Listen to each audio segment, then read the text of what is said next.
मंजू त्रिवेदी जी, सबसे पहले तो आपसे पूछूंगी, ये एक अलग जंग छिड़ चुकी है बिहार की राजनीति में।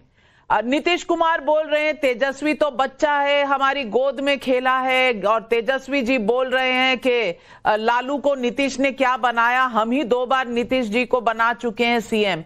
ये राजनीति बिहार की क्या उम्र के किस पड़ाव पर कौन है इस पर तय होगी, या जनता के लिए कौन क्या करने वाला है इस पर तय होगी? देखिए, राजनीति तो निश्चित रूप से जनता के लिए किसने क्या किया इसी पे तय होती भी है। हाँ ठीक है, कुछ दलों को यह गलतफहमी रहती है कि वो अपनी पीढ़ी को दे देंगे तो जनता उसको यथावत स्वीकार कर लेगी। भारत की राजनीति में देखा गया है ऐसा सामान्यता हुआ नहीं है। परंतु एक बात हम और स्पष्ट करना चाहते हैं कि जहां तक इन बातों के बारे में किसने किसको बनाया इसे यथार्थ के रूप में देखें तो तेजस्वी जी को अगर न याद हो तो मैं याद दिलाना चाहता हूं, 1990 में जब पहली बार लालू प्रसाद यादव जी मुख्यमंत्री बने थे तो तब तो भारतीय जनता पार्टी के सपोर्ट में बने थे। विश्वनाथ प्रताप सिंह जी प्रधानमंत्री थे, ये जनता दल के मेंबर थे। और जब समस्तीपुर में आडवाणी जी को गिरफ्तार किया गया था 24 अक्टूबर 1990, उसके बाद समर्थन वापस लिया गया था। उस समय नीतीश कुमार जी और लालू प्रसाद यादव जी दोनों ही एक युवा नेता के रूप में जेपी मूवमेंट के साथ जब खड़े हुए थे तो दोनों का समान सहयोग था। और अगर उससे भी बड़ा कोई उदाहरण माने कि किसी का रोल था केंद्र में तो उस समय शरद यादव जी का बड़ा भारी रोल था। शरद यादव जी उस समय विश्वनाथ प्रताप सिंह जी के बहुत नजदीकी हुआ करते थे। तो यह कहना कि इसने इसको बनाया, अगर यथार्थ में देखें तो ईमानदारी की बात यह है कि राजद ने जब जैसा मौका पाया सबका सहयोग लिया और जब जैसा मौका पाया उनको झटका भी दिया है।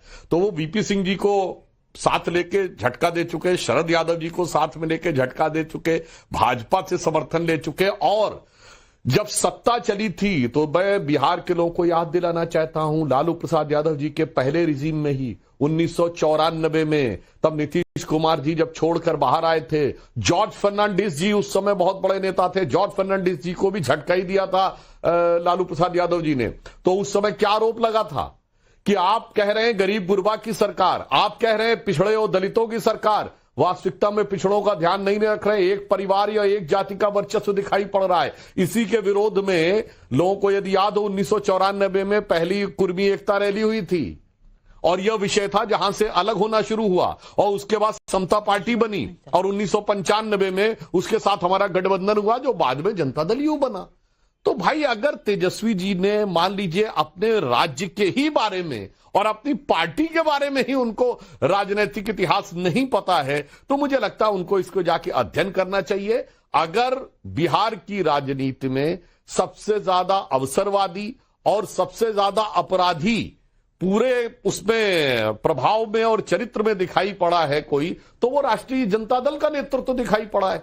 सबसे ज्यादा अवसरवादी, सबसे ज्यादा परिवारवादी, सबसे ज्यादा अपराधियों का संरक्षण देने वाला जो दल रहा है वो राजद तिवारी जी। तो ये कहना कि उन्होंने किसी को बनाया उनको बनाया, ये तथ्यों के आधार पे सच नहीं दिखाई पड़ता। मृत्युंजय तिवारी जी, अब जो हमने पिछले कुछ दिनों में देखा और जिस तरह से बिहार की राजनीति गरमा रही है, असेंबली में ही नीतीश जी तेजस्वी जी को कुछ मुंह बनाकर दिखाते हैं, तेजस्वी जी कुछ नीतीश जी को बोलते हैं।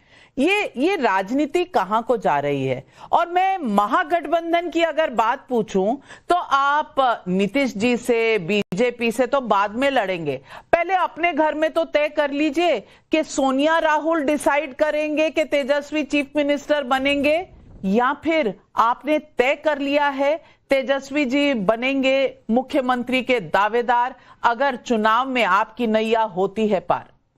देखिए, विधानसभा में जिस तरह से जब बजट पर परिचर्चा हो रहा था तो नेता विरोधी दल के रूप में श्री तेजस्वी यादव जी ने बिंदुवार एक एक आरोप, जितना आरोप आदरणीय प्रधानमंत्री जी से लेकर के बीजेपी के लोग यहां लगाते हैं सबका जवाब दे दिया।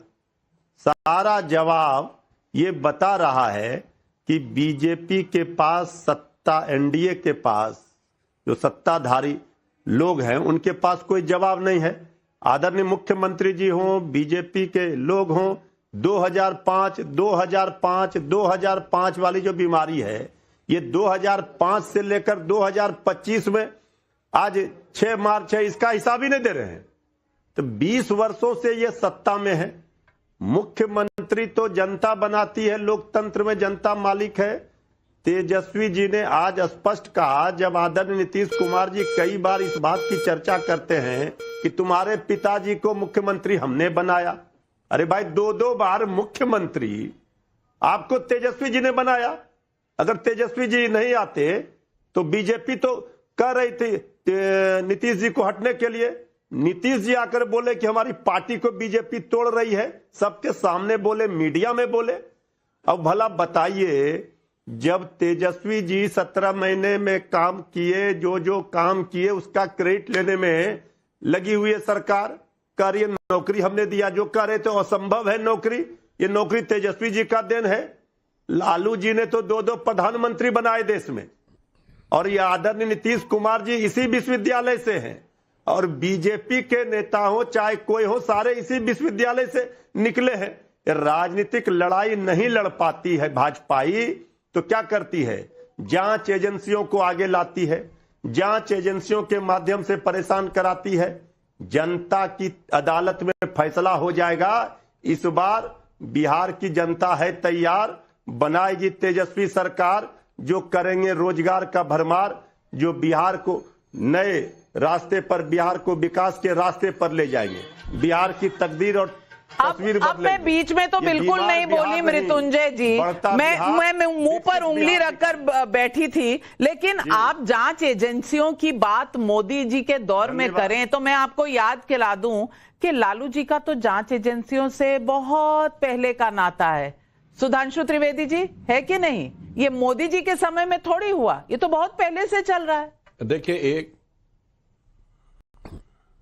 मैं बता रहा हूं, देखिए, एक तो मैं मृत्युंजय जी की बात का यहां पर थोड़ा उनका प्रतिवाद करूंगा। उन्होंने कैसे कहा कि लालू प्रसाद यादव जी के विश्वविद्यालय के सब लोग हैं। अरे भाई, क्या बात कर रहे हैं? लालू जी हो या नीतीश जी हो, सब जेपी और लोहिया के विश्वविद्यालय के थे। मगर वास्तविकता में देखा जाए तो लोहिया जी ने कहा था 2 चीजों से राजनीति में नेतृत्व को दूर रहना चाहिए, तभी वो समाज का नेतृत्व कर पाएगा। मृत्युंजय जी यदि न याद हो तो पुराने लोगों से पूछे, क्या कहा था? संपत्ति और संतति, यानी पैसा बनाना और परिवार को बढ़ाना। मगर अफसोस, आज पूरा देश देख सकता है कि संपत्ति और संतति जिनसे दूर रखने के लिए उस विश्वविद्यालय के कुलपति अर्थात डॉक्टर लोहिया ने जो कहा था, अगर उस पूरे सिद्धांत को तार तार किया है तो लालू प्रसाद यादव जी ने किया है। अब दूसरी बात कहता हूं, जेल जाने की बात है तो 1997 में लालू प्रसाद यादव जी जेल गए थे, और तब केंद्र में उन्हीं की पार्टी की सरकार थी, जनता दल की, कांग्रेस के सपोर्ट से थी।